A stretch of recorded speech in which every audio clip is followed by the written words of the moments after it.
Voilà, c'est la partie tronçonnage. Alors, comme expliqué, on va tronçonner la section de l'EGT qui est obturée ou ouverte par la vanne qui se trouve ici et qui renvoie donc dans le plénum d'admission les gaz non brûlés. Alors, l'idée c'est de tronçonner ici avec une meuleuse et boucher ensuite à la soudure aluminium pour condamner les circuits, et puis également aussi tronçonner ici pour qu'ensuite avec la soudure alu on puisse boucher complètement l'intérieur ici pour que le flux soit pas perturbé par le trou qui se trouve dans le plénum. Pour ça donc alors meuleuse standard avec un disque spécial pour l'aluminium, parce que l'aluminium en fait a la fâcheuse tendance à avoir un point de fusion qui est assez faible. Donc si on tronçonne avec un bon disque normal, je dirais acier, vous allez vite faire une sorte de pâte qui ressemble à de nougat autour de la meuleuse, et après ça devient un enfer à faire des découpes propres parce que ça s'agglomère autour et ça vous flingue le disque. On n'a rien de temps. Ça a l'avantage, le disque est super fin, il fait 1 mm d'épais, il me servira à tronçonner donc le GT, et également après à tronçonner le plénum pour pouvoir accéder aux tubulures qui sont à l'intérieur. Voilà, on se retrouve donc après le massacre. Voilà, donc après un bon coup de meuleuse, voilà, la conduite ici a été tranchée nette, retirée. Donc on a en fait la goulotte qui va à la vanne EGR. Alors j'ai bien raboté le tout et limé le tout pour que ça soit le plus lisse possible. Comme ça la peinture accrochera bien ensuite. Ici donc ça sera soudé directement ici pour obturer donc le passage EGT. Et puis ici ce que je ferai c'est que je boucherai avec du JB Weld. Ça marche très bien, c'est pas la peine que je m'embête à faire de la soudure ici sur de l'alu. De toute façon il n'y aura pas de chaleur. Et le JB Weld supporte très bien ce genre de choses. Ça sera un fini qui sera parfait. Pour ici, eh bien, il n'y a plus qu'à souder dans le trou. Voilà, c'est tout. Tadam!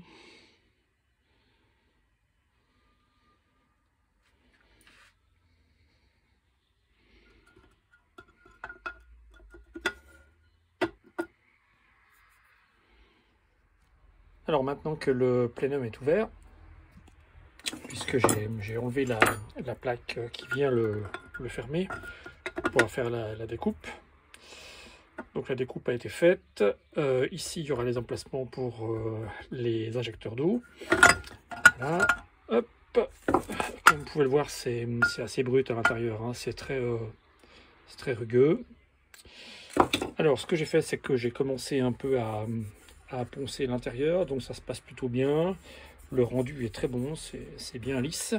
L'idée, c'est pas de faire un polymiroir, hein, c'est de faire juste un polissage pour que les rugosités disparaissent, en laissant quand même les rayures sur le métal brut.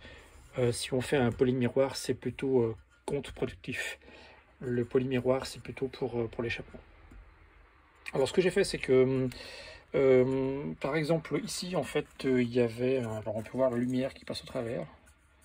Voilà, si je passe la main devant... on voit la fluctuation de la lumière. Alors en fait, de l'autre côté du plénum, ici, il y a une petite vis qui ne sert à rien. Enfin, il y a un trou fileté qui ne sert à rien. Et puis, comme on peut voir dessous, il y a une sorte de cuvette dans l'aluminium. Donc en fait, à l'intérieur, ce qui s'est passé, c'est que Mitsubishi, pour faire tenir en fait cette vis, ils ont simplement fait une sorte de gros bossage à l'intérieur, ici, qui est pile devant l'entrée du cylindre numéro 1. Donc c'est un peu bête parce que les autres cylindres sont bien desservis, mais le 1, il y a ce bossage qui est juste devant, donc il fait un peu goulot étranglement. Enfin, c'est pas grand chose, mais ça fait des pertes de charge.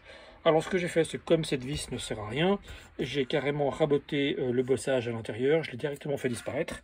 Et bien sûr, comme derrière il y avait la cuvette dans le corps du plénum, eh ben, ça fait apparaître donc un trou un peu plus grand, mais c'est pas grave, je soude tout ça à l'aluminium, ensuite un bon coup de ponçage par-dessus, et ça sera nickel. Voilà, sinon ça se passe plutôt bien pour le moment. C'est pas la finition, de loin pas. Là c'est le trou pour la réinjection de l'EGR que je parlais sur les vidéos d'avant. Il sera aussi bouché, et le tout bien lissé, comme ça, ça sera nickel. Voilà, c'est tout, il n'y a plus qu'à faire ça proprement, bien joli, faire aussi l'intérieur ici pour que ça soit bien lisse. Et puis après, on repousse tout ça dessus, on fait un joli cordon de soudure, on nettoie tout, Et ça sera fini, mais pour l'instant il y a encore du boulot. Alors, le plénum revient de la soudure. Donc comme vous pouvez le voir, les choses ont bien avancé. Donc tout d'abord, les 4 ports pour les injecteurs d'eau ont été installés ici, juste avant, un petit peu avant les ports pour les injecteurs à essence. Alors initialement, je pensais mettre les injecteurs à eau ici, au sommet, pour qu'ils injectent directement à l'entrée des runners, des tubulures d'admission. Mais après pas mal de recherches et puis des demandes sur les utilisateurs de ce genre de système, avec injection au méthanol, ils m'ont tous préconisé de les mettre le plus près possible en fait de l'injecteur à essence. Après pas mal d'avis, en fait, ils m'ont tous dit que cet emplacement ici était juste parfait et qu'il fallait pas que je m'embête à les mettre en haut, parce que en haut, il pouvait y avoir un léger déséquilibre. Et puis, s'il y avait un déséquilibre entre le cylindre 1 et 3, par exemple, ou que sais-je, c'est beaucoup plus difficile ensuite à gérer, puisqu'en fait, le sprayage n'est pas forcément le plus homogène pour chacun des cylindres. Alors qu'ici, c'est parfait. Alors, faites pas attention à ce que j'ai vissé dessus, hein. Les inserts, ils sont au pas 1,8 NPT. Donc, ce que j'ai fait, c'est que j'ai utilisé des bouchons que j'avais ici en stock pour fermer les filets, pour que je puisse travailler dedans sans qu'il y ait de corps étranger qui tombe, mais c'est juste plutôt pour vérifier que les filets sont bien. Ici vous avez un piquage aussi qui est utilisé d'origine avec un simple tube qui est enfoncé de force en fait dans l'aluminium. Puis ce piquage en fait il sert simplement à faire l'équilibre des pressions entre le cache-culasse et puis ici la rampe de dépression. Et en fait c'est un simple tube alu qui est enfoncé de force, et en tirant un peu dessus il est venu assez facilement. Alors, je me suis dit bon ben je l'enlève directement, je l'extrais en tirant dessus.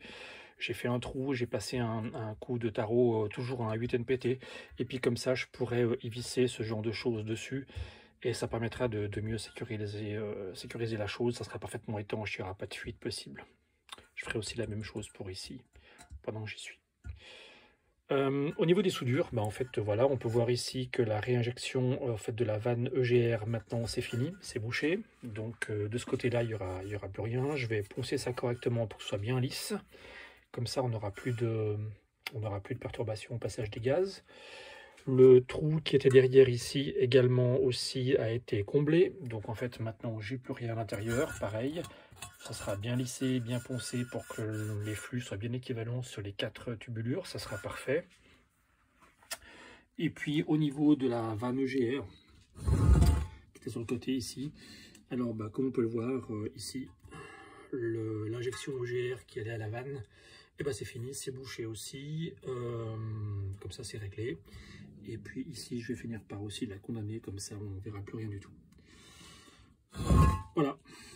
Ça s'est plutôt bien passé. Maintenant, la deuxième partie, c'est le ponçage fin des conduits internes. L'ajustement fin également pour bien matcher en fait le passage des gaz ici. J'ai fait des petits repérages, j'étais encore au marqueur noir. On peut voir que j'ai encore un peu de boulot.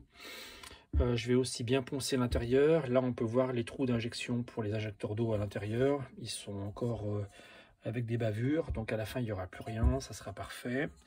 J'ai aussi biseauté l'intérieur des piquages de dépression, donc qui sont au fond ici pour chacun des cylindres, comme ça il n'y a pas de restriction au niveau du passage du vacuum.